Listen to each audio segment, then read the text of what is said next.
it's really up to you what you want to get out of it and where you want to go.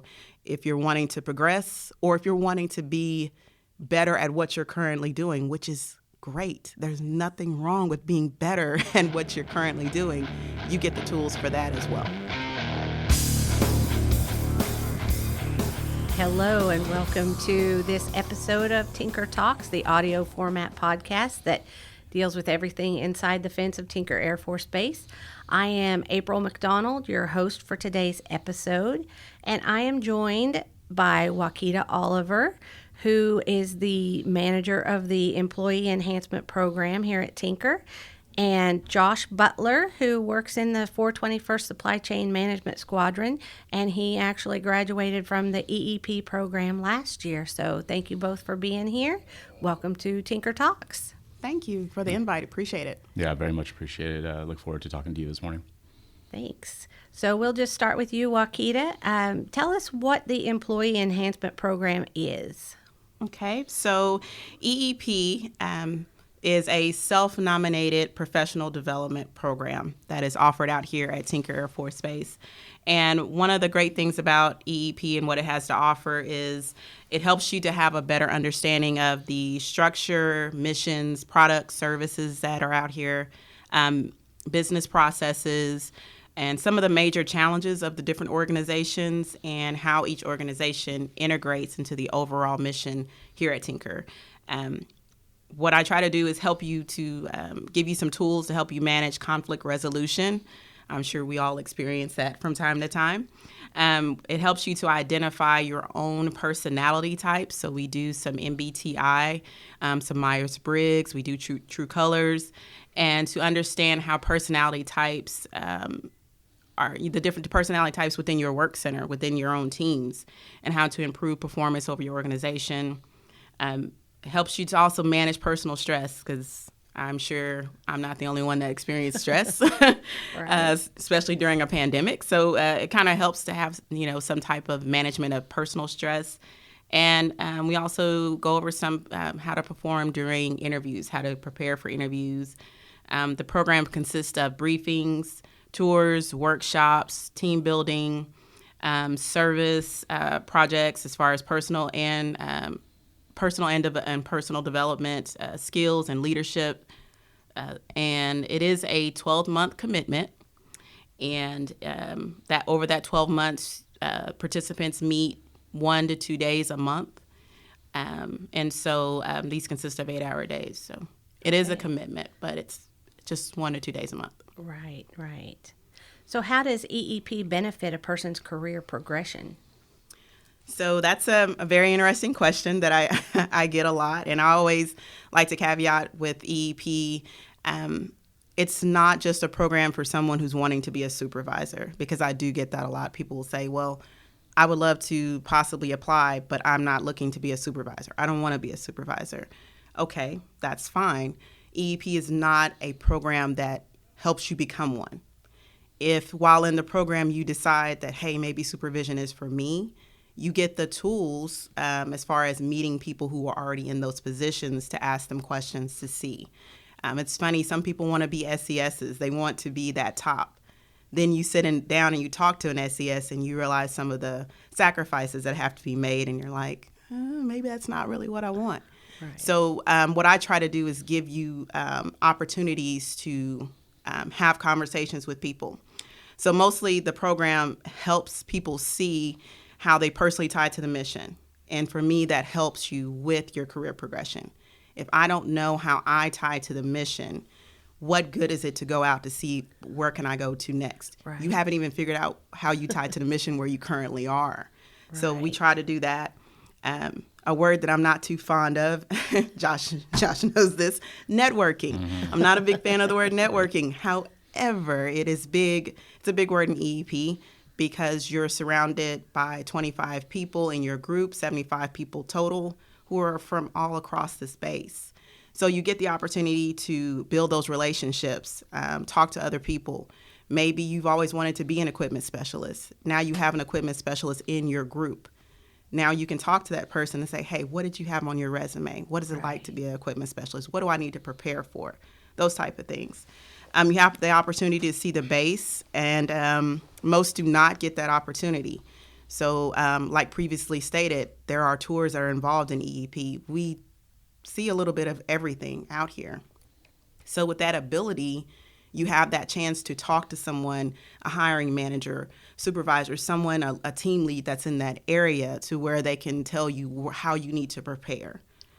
It's to me, it's better than just looking on USA Jobs and looking at the KSAs and saying, okay, well, this is what I need to do. Someone saying, okay, I get that, but how do you relate what you currently are doing so that you can write your resume appropriately to say, I can do this job.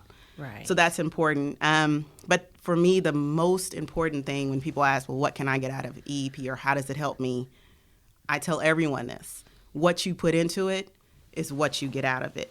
If you just see it as 1 to 2 days a month that I get to get off, off the floor, out of the work center, to hang out with some of my buddies, then that's all it's going to be. Right. Anybody that knows the program, knows me, I push you.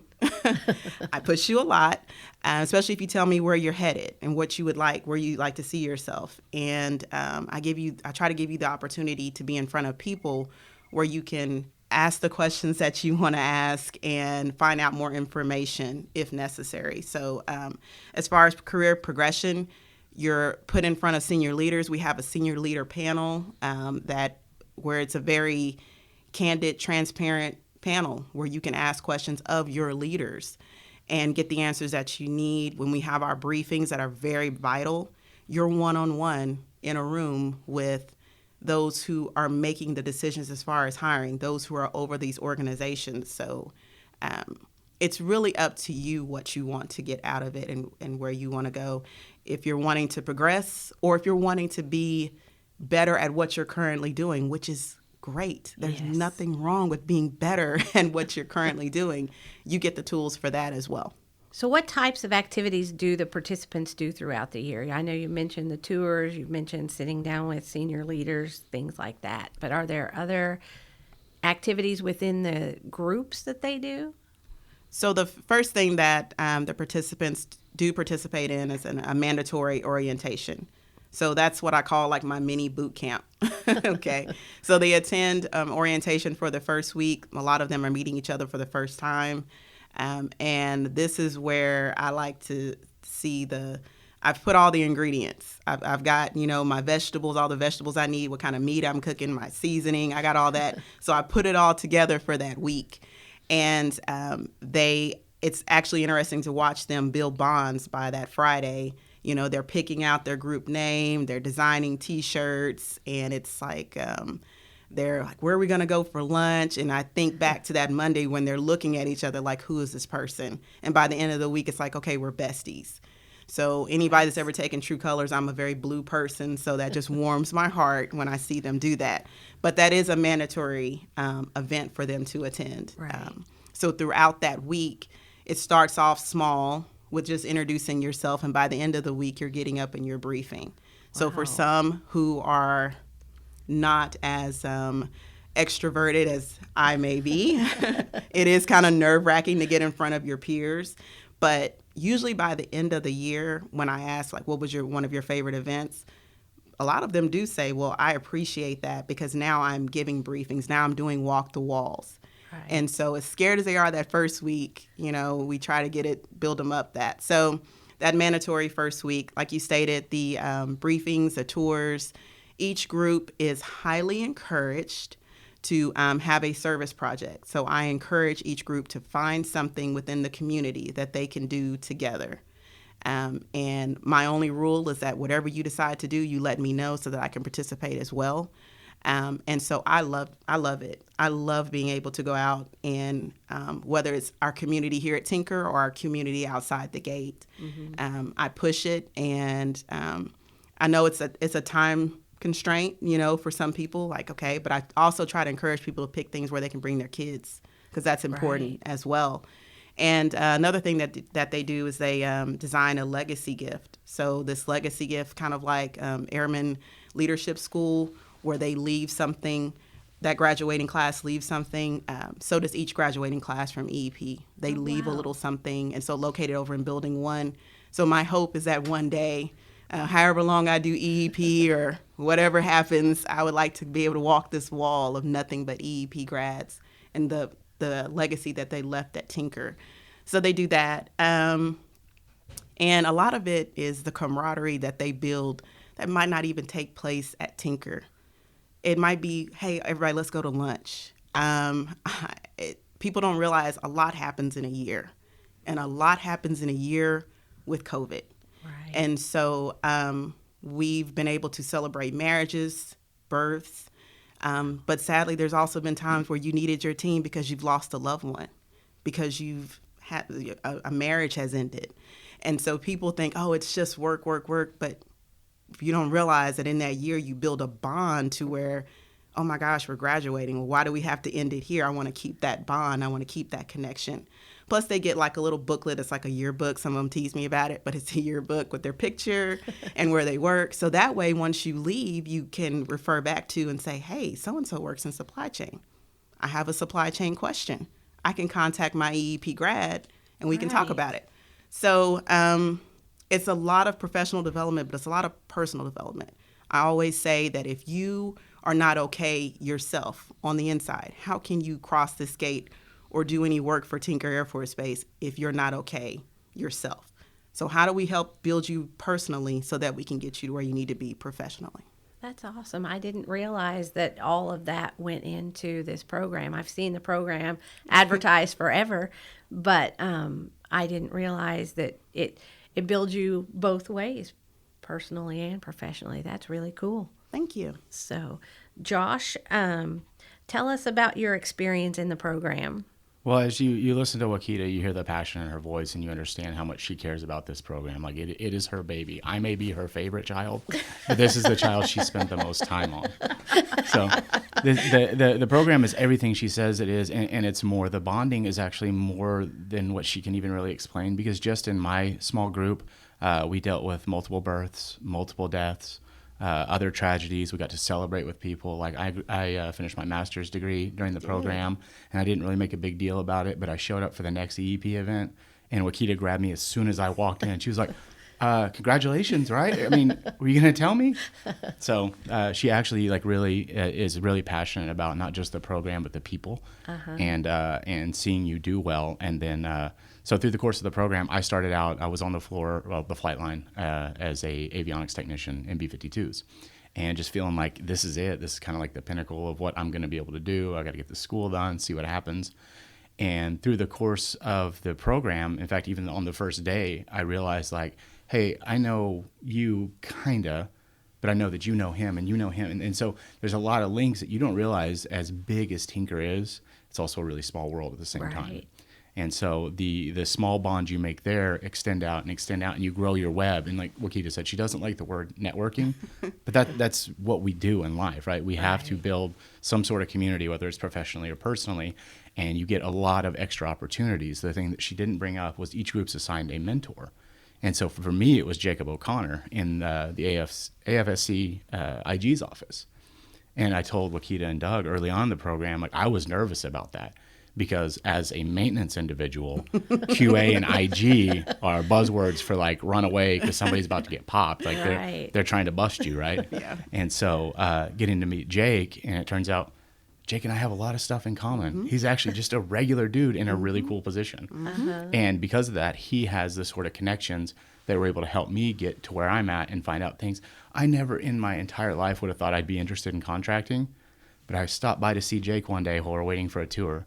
And as he and I are talking, he's like, come here, I want you to talk to somebody. And it was a woman who works in his office who happens to work in contracting. I was like, oh, I'd be really good at that. And it's never something I would have thought of, because I was like, it's like boring nerd stuff, which don't tell anybody, but I do boring nerd stuff too.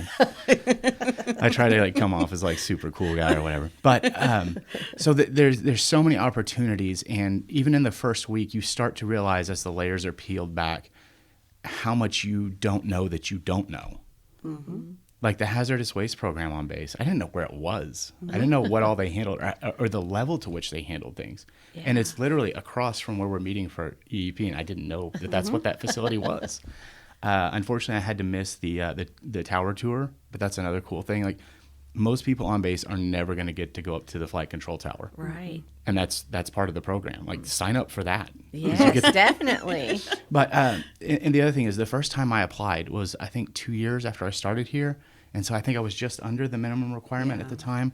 And so I couldn't get in. And so I just wrote it off. It's like, well, that's, they didn't take me the first time. They don't want me, whatever.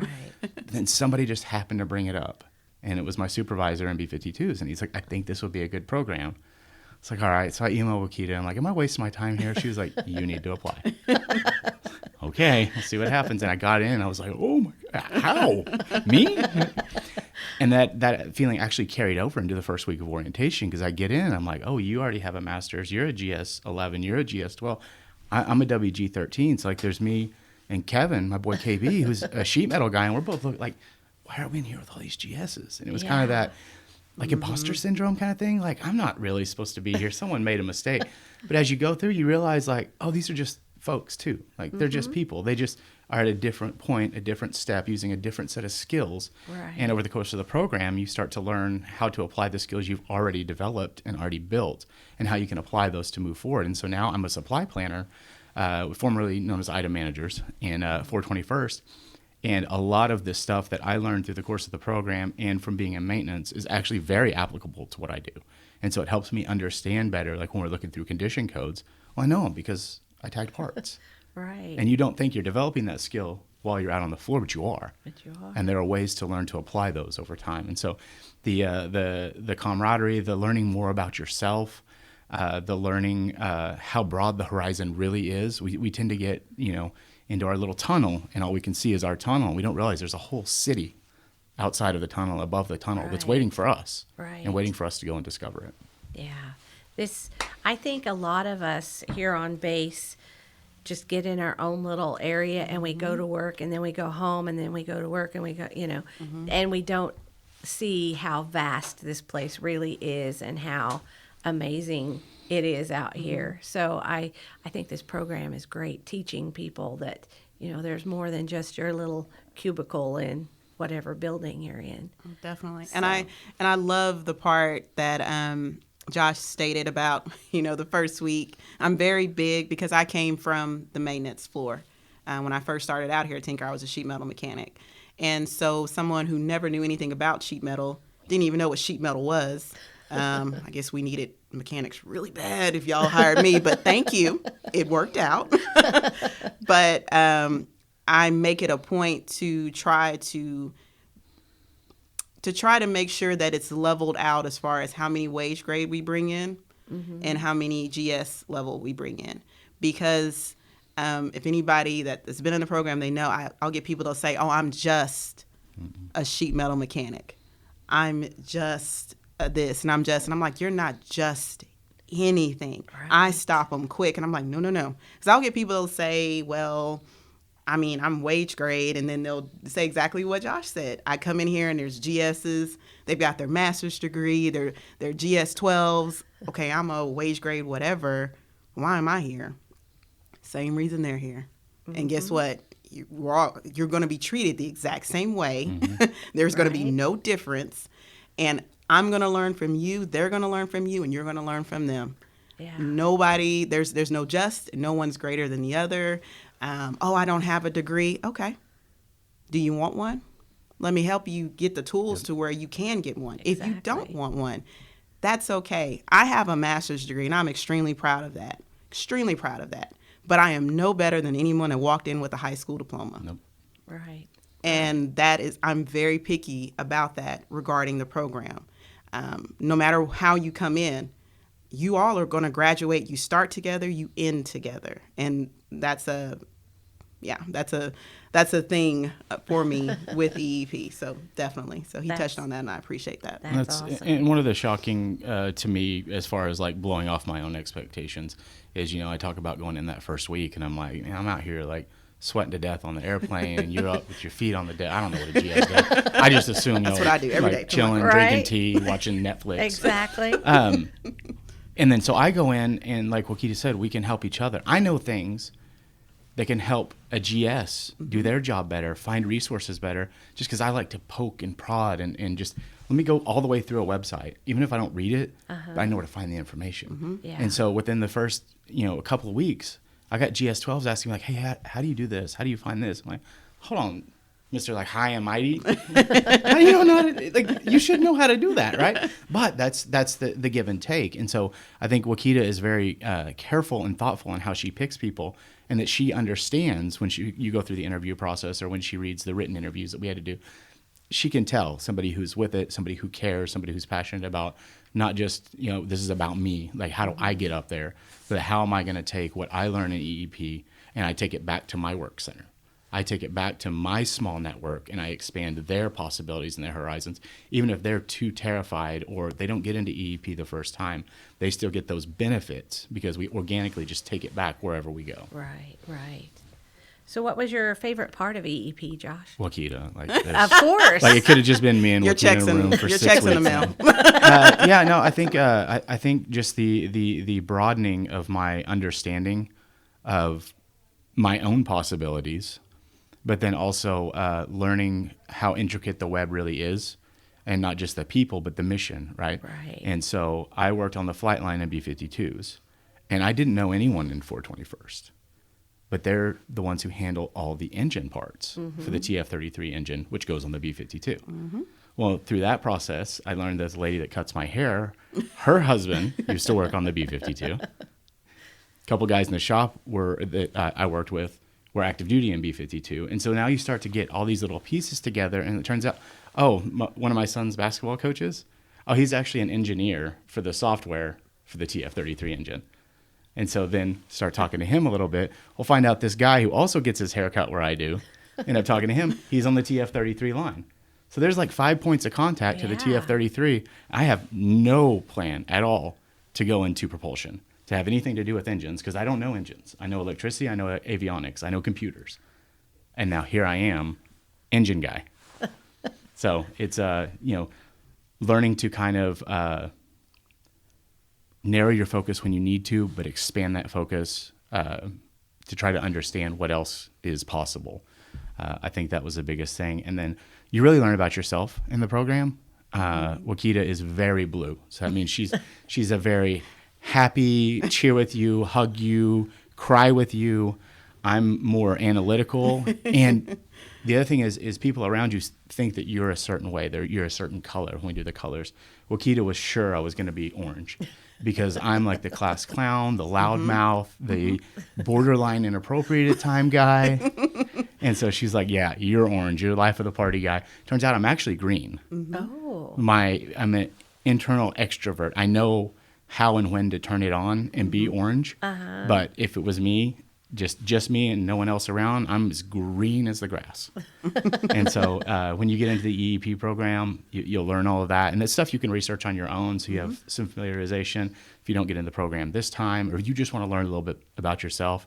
Like she said, MBTI is great. True Colors is fantastic. And it helps you learn that the people you work with, just because you do the same job doesn't mean you're the same color and you don't approach everything the same way. Right. We all learn differently and we all work differently. Yes.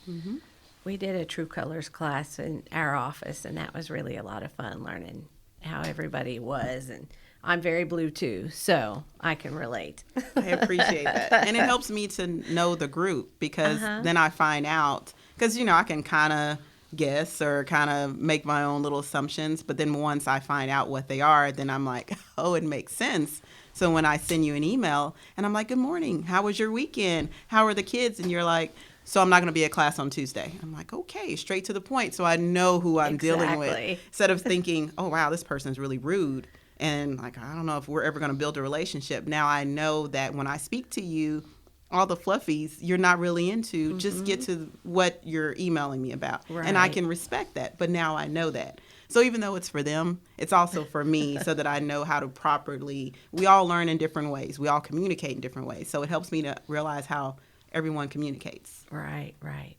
How do you divide your class of 75 into groups? I mean, do you just draw names? Do you throw darts? Do you...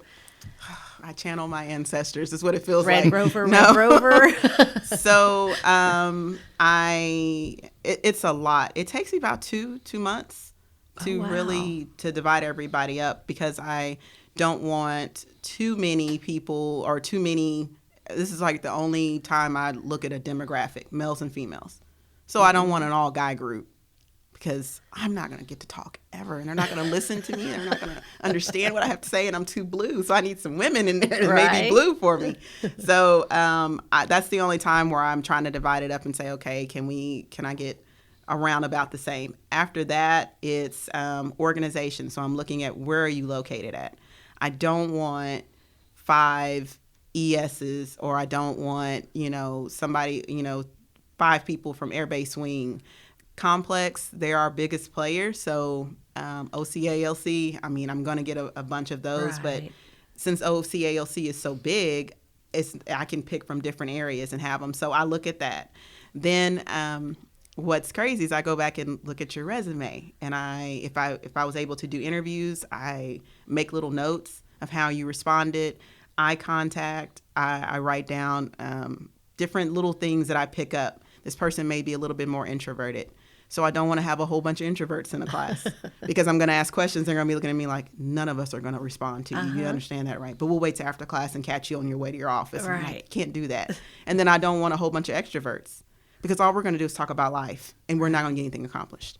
So there's little tricks that I have to try to help me, and I may contact supervisors. I may contact that person and just ask a random question, and how they respond to that random question, I may be like, okay, you probably should be in this group. So there's a lot. I probably put way too much into it, but then when I see the groups mesh, all of that 2 months, it makes sense.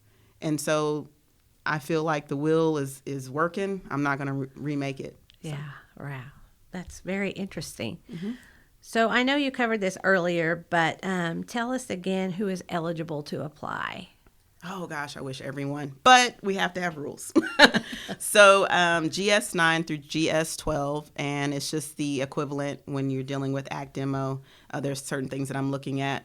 WG8 through WS14. So that also includes work leaders and supervisors for 09. The one thing that is big is the 3 years of civil service. So you have to have 3 years of civil service by 1 October. So let's just say I would not, data call will begin January 24th, okay? The program will officially begin October 3rd is when the first orientation week. Let's just say when I apply, I'm at 2 years, but I'll be at 3 years in July. You can still apply, because by October 1, you'll be at your 3 years. The one thing that I get a lot every single year, it never fails. Well, I'm scheduled to be at my GS9 by this time. Anything can happen, and you might not get it, or you might transfer or whatever. Right. So I understand where you're targeted, but if that doesn't happen in that time, or if it's not, if you're not a GS9 when you apply, then you're taken out. Temporary employees, NAF employees, if you're you can be career conditional, because we all are at 3 right before you hit. But if you're a pathway, if you're an intern, no. Okay. And the only reason for people that will be listening, and it's very important, is the funding, because this is a unit funded. And so for those who are interns, the funding comes from a different resource, and I can't get the money from that resource. And that's the only reason why. Okay. All right. So I know you just said the data call is coming up. How does a person apply, and what is the deadline? So the data call, COVID has taught me a lot. It taught me to extend it. So it's from January 24th until March 25th. I'm trying to allot for anything that could happen. Computer failure, sickness, anything, to where people are like, I couldn't get it in. You should be able to get it in 2 months. Right. So the 18th, the official email will go out through workflows. It'll be out on the marquee. I am hoping that and praying that PA will assist me on getting some things out on Facebook, and the tinkeraf.mil website as well. and so that you can go out there. But when I send out the workflow email, it will also have, for the first time, it'll have the forms attached. There's also a website that it'll say on there where you can go to as well, but trial and error. I'm trying to make it as easy as possible. I'm going to send out the forms as well with the instructions, with a PowerPoint. Going to attach this lovely podcast out there too, so people can listen and get that information as well. And my contact information, I am the only Wakita Oliver in the DOD, so I am very easy to find. But they can always contact me and say, hey, I didn't get that form. It didn't pull up, or the information. But I will definitely say that it is very, very vital to read the instructions. A lot of the errors that I see is that, oh, this is so simple, and they just do their own thing. Mm-hmm. And no. As blue as I am, this is where the gold comes out. I like the detail. And so I'll be honest, if you can't follow this, how am I going to get you in a program for a whole year? Right. You know? And so I try to make it as easy as possible, but the forms will be available. And like stated, hopefully on the tinker.af.mil, I guess we're discussing under resources, there will be an area for the EEP document so that people can apply as well. All right. I think we've covered just about everything. Is there anything else either one of you would like to add about the program? Yeah, I feel that it's been a violation of my duty, and I've been remiss that I didn't say hello to all the Mighty Ducks and to Snake Eyes and to no other groups. No, those are my guys. It was different this year because normally we have just the 3 groups, but because of COVID, we had to split each group into subgroups. And so group 1 and 2 should have been group 1. And so for the first week, we didn't get to spend as much time together as a normal group would. And so we actually turned that in sort of like a fun little inviting brother and sister type thing. And so that actually helped us to get to know each other, even though we're on a different side of the wall and not going to lunch all together every time. And so it was a little extra work on our part to get to know those folks. And looking back at how balanced our group was internally, I can't explain all of their dynamics. You understand how having us all together would have increased that dynamic even more. So, the big groups is definitely the way to go, but we're in different times now, and so it's understandable we had to do things a little differently. I can't imagine the challenge you had trying to get it all done while we're all socially distanced and teleworking and, I normally have 3 groups. That year I had 6 groups. Wow. So that was, that was a little challenging. But we're back to where we're able to have just, of course, just taking all the precautions that we possibly can. I get questioned a lot. How are you able to still do EEP during COVID? It never stopped.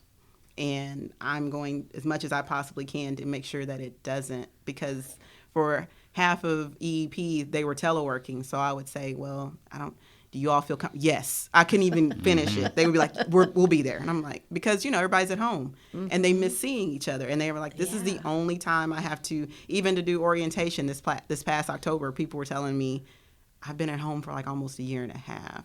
I had to go shopping, but I'm so excited to be here because I get to see people for a whole week. And I was like, wow, that's amazing. So we try to make it work. The only last thing I have to say is apply. Okay. You don't know unless you apply. And also do not go off of someone who has tried 6 times and hasn't gotten in. Their situation may be different. Apply. And one thing about it, I'm extremely transparent. If you don't get in, you know why you don't get in. I send an email. I'll tell you if you want to meet with me. I give you everything that I have, that I've written on, your resume, your interview packet. I give it all back to you. Because how are you ever going to get better? Exactly. You won't. And so I have nothing to hide because I want the best. I want the best in the program and I want the best for Tinker. Mm-hmm. So because of that, I'm going to try my best to help you. So apply. If you by chance don't get in, come to me. And if you do get in, welcome to the team. That's awesome. All right. Well, I think that's it for this episode of Tinker Talks. So thank you all for listening, and be sure and follow us on social media. We're on Facebook and Instagram at Tinker Air Force Base and on Twitter at team_Tinker. We also have the website that Wakita's mentioned a couple times, tinker.af.mil, and this EEP information will be there under the resources tab, so check us out there also. Thanks again for listening. Have a great day.